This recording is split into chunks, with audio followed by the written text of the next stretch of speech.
there, welcome back to my channel. If you're new here, my name is Laura Wansek and I love to talk about all kinds of crafts. In my last video, I talked about how usually I would post videos and content and share from my craft space, which is in our basement. But recently I created a little space upstairs here in our bedroom for my knitting. So today I thought I would talk about this knitting ecosystem that I have created and why I have chosen to put it here in our bedroom. So for a long time, I was storing all of my knitting stuff down in my craft room, but the unique thing about knitting for me is that I don't really knit in my craft room. I knit in my bed, I knit in the car, I knit in my office, I knit in waiting rooms, I knit basically anywhere other than my craft room because it's the most mobile of all of my crafts. So anytime that I'm in my craft room, I want to do things like sew, memory keep, sticker, all sorts of other things that I can't do in the car and in my office and in a waiting room. And so what I was finding was that I was often up here, either ready to leave and go somewhere or laying in my bed thinking, oh, I want to work on that project or I need another needle size or a stitch marker, and I would have to go all the way downstairs and get it. And I realized it really makes more sense to just store everything up here. Additionally, our cats live only on our lower level, and I really didn't want to have all of this yarn available to them because cats love yarn and I don't want them to love my yarn. So for all those reasons, it really made sense to just keep my yarn here. This piece of furniture that's holding all of my knitting stuff is very old. It was just sitting in our basement unused. My husband actually bought this for his apartment back in 2006 from Pier 1 Imports, and I don't even know if Pier 1 Imports exists anymore. I certainly haven't seen one in a long time, but I definitely wouldn't pick this piece of furniture if I was going to a furniture store and buying something for my knitting, but the best piece of furniture is the free piece of furniture, right? So I just went in our basement and I got this and it's actually working out great. So it just sits here right off the side of my bed and I'm gonna share with you what all is on it. So here at the top, we've got this plant that is sitting in this yarn bowl that my friend Katie made for me. She's gotten really into throwing her own pottery on a wheel at a studio and glazing. And she even has this special little stamp that she puts at the bottom that says Katie Pottery. And it was so nice of her to try to make this for me where the yarn can kind of wind around and then you can pull from it. So this is a really meaningful thing for me. I used it the other day when I was at her house and we were all hanging out and I put my project yarn in here and I knitted and it worked great. So that was really fun. But when it's not actively in use, it's just kind of a home for that plant. Here at the top is this basket that I recently bought at World Market. And this is my biggest project that I'm working on right now, which is a cardigan using poof yarn from Purl Soho. And it's just kind of living in here because this is the biggest container that I have on the shelf and I'm about halfway done. So that won't be there forever, but for now that's what's in there. I've got this little envelope that I sewed. I'm just going to take these out for a second to show you. So it's like a little quilted folder. And I made it so it could hold 8.5 by 11. And inside of this is some printed patterns that are things that I'm wanting to make soon. And also I've got this that I started, which is like a yarn swatch, but this does not even begin to cover the yarns that I could have included. So I don't know if I'm going to keep doing this. I can't decide if it matters enough to me to keep doing this. So that's TBD, but the rest are printed patterns that I have downloaded and want to have physically when I'm ready to work on the project. Something I'm hoping to do soon is to go through these and pair them with the yarn that I have on here and kind of settle into what projects am I going to prioritize. So that's on the docket. And then I've got two books. These two books right here are books that I got from our local library because this one has a pattern that I really want to knit. And this one I just really enjoy looking at. It's top-down sweaters, and I may or may not pick one from this book as well. And then this book, Stitch and Bitch, The Knitter's Handbook, was sent to me by my dear friend Perry because the last name of the author is Stoller, and that's my maiden name. And also it's just a really great kind of basic book for a new knitter to have that talks about all kinds of stitch types and just good knitting information. So this is a really fun thing to have on my shelf. Then I've got these clear drawers here. And on the top, I've got a little wooden bowl that I bought years ago in Oregon, and I've never really known what to put in it, and I still don't know what to put in it, but it's just sitting here in case I think of something. And then this is another piece of pottery that my friend Katie made me.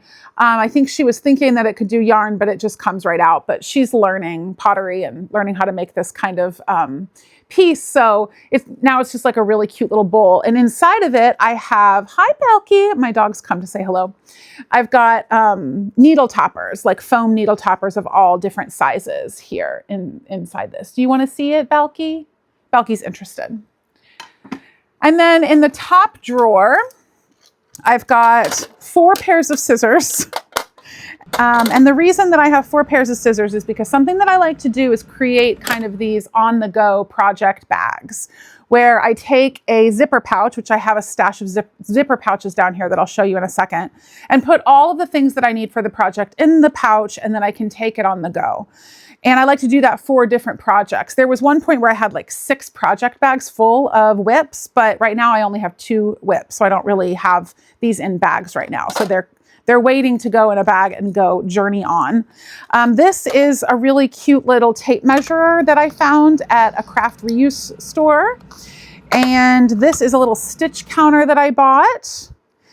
And this is a finger protector for pushing the needle down. I have found that this finger, I'm an English style knitter, and so as I knit, I'm constantly pushing the left needle down, and I've like built a callus right here, and I was working on a sweater and my finger just started really hurting, so I ordered this to protect my finger, and that's been really helpful. And then I've got a little crochet hook here. I don't crochet, but I know that you can use this for picking up a dropped stitch, for doing a provisional cast on, and other random purposes. So, and then in this drawer, we've got little stitch markers. These are actually in a little bowl that my husband made back years ago. I think he put, yeah, it says, oh, actually, this is something my father-in-law made. I thought Chad made this.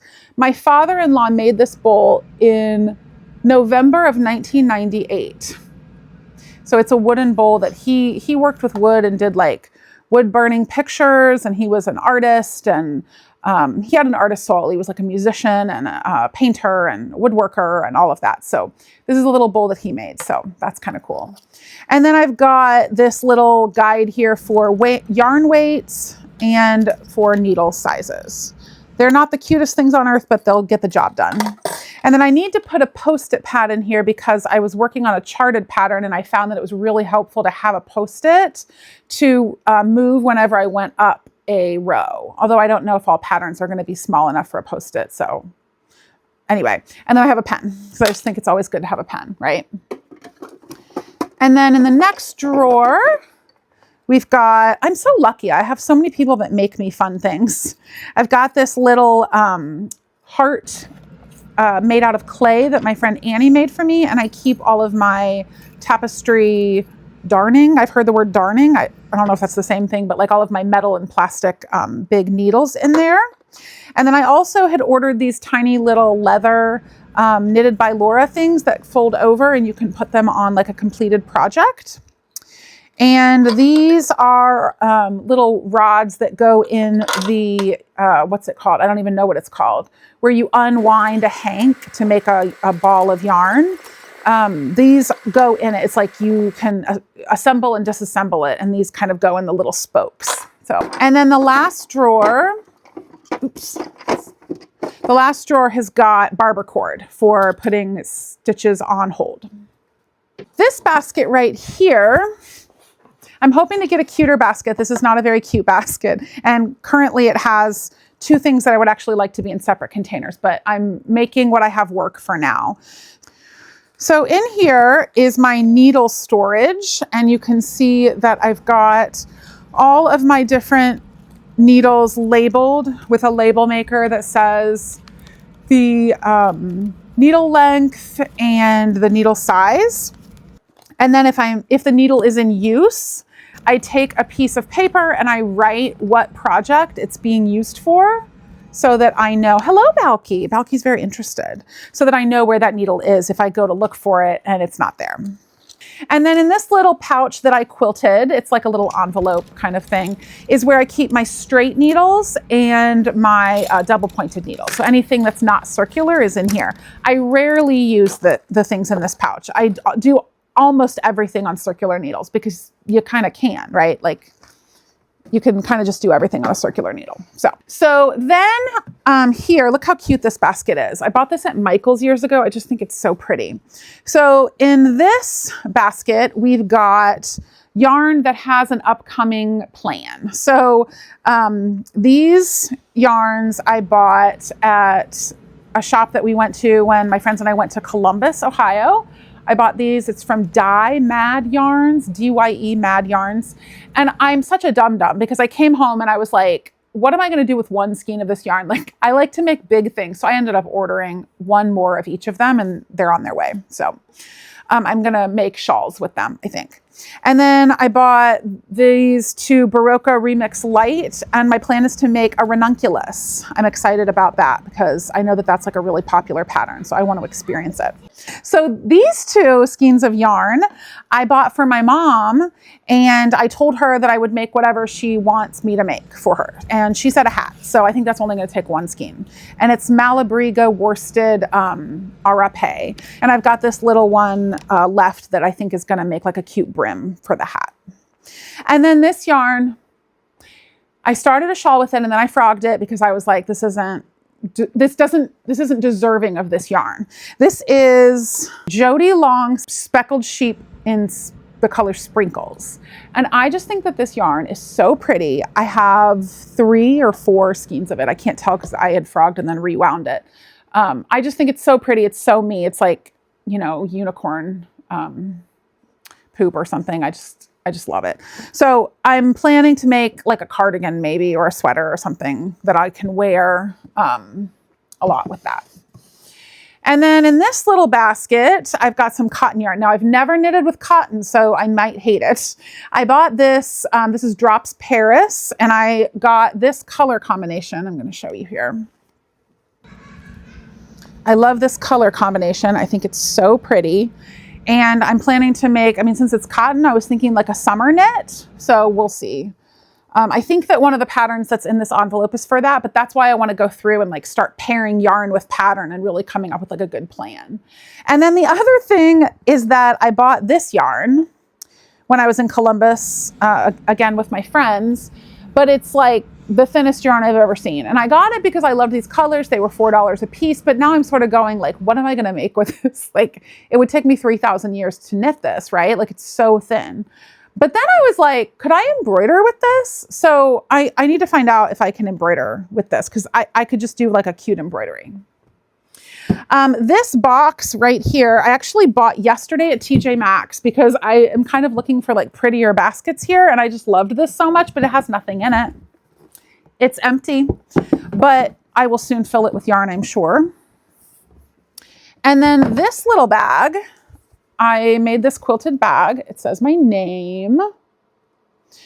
And in it is one of my other whip, other than my cardigan, which is this triangle shawl. Kind of like an infinity. You just increase on one side and don't increase on the other, and it just builds and builds. And it's in Malabrigo Rios Rosalinda, which is like the most beautiful color. And I'm doing the seed stitch, which is definitely like my favorite stitch. But it takes for freaking ever because you have to, you know, knit, purl, knit, purl, knit, purl, you know. So I love that. And this is a great on the go. This is actually what I was working in that bowl that my friend made for me. This is the yarn that I put in that little bowl to come out the other day. This is how much yarn I have left before this shawl is done. So pretty close. I think I'll finish it this month, which is exciting.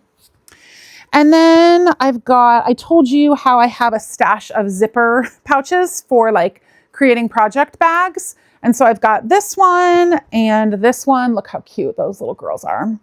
And then this one And then this one, and this says, good things take time. Isn't that cute?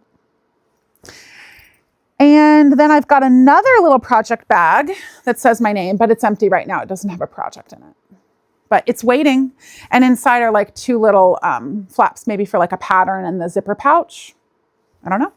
And then lastly, I have this big basket of yarn. This is yarn that has no plan. I would say that this is like my stash in the sense of it's just waiting. It's waiting for its purpose.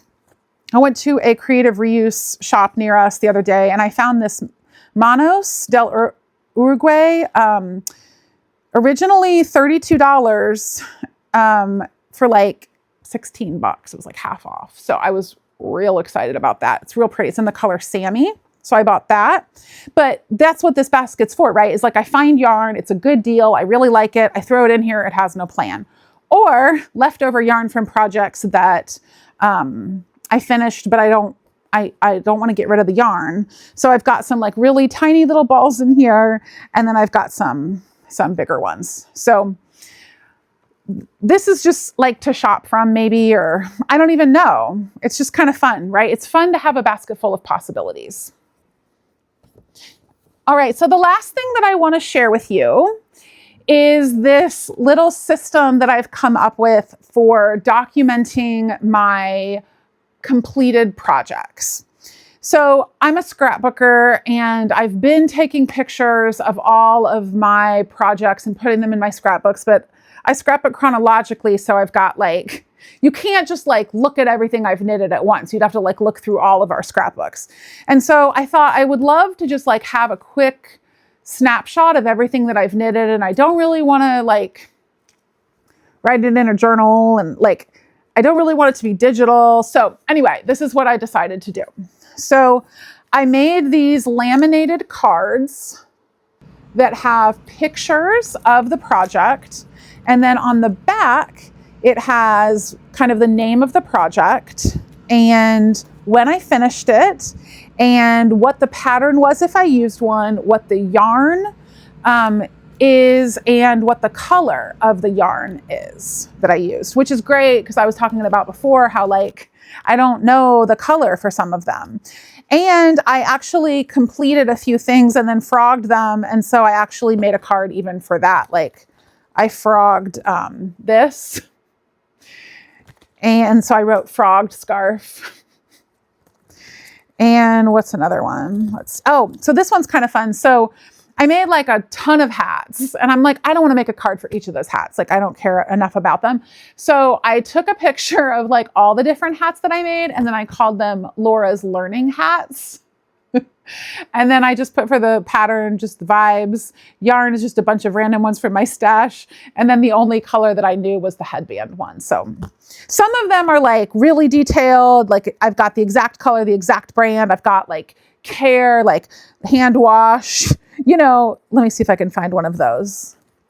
Oh, the family sweater. So this is the sweater that I made where everybody in my family picked one of the colors. And so I've got like the exact color in parentheses who chose it. And then I've got the care instructions that it's Purl Soho daily wool worsted, 100% superwash wool, and machine washable and dryable. So I kind of like this. I think what most inspired me to do this is that I kind of hope, I mean, I feel kind of like weird saying this, but I think I kind of hope that like my sweaters in particular, maybe not the hats and stuff, but like, I think that I hope that the sweaters will be like heirlooms, right? That like maybe my grandchildren and like great-grandchildren maybe even would like know that like somebody in their family knitted it. And this would be a cool thing to have, to know like when it was made and like the care instructions and what it was made out of. So I'm excited about this. I am kind of like in the market for something cute to put these in,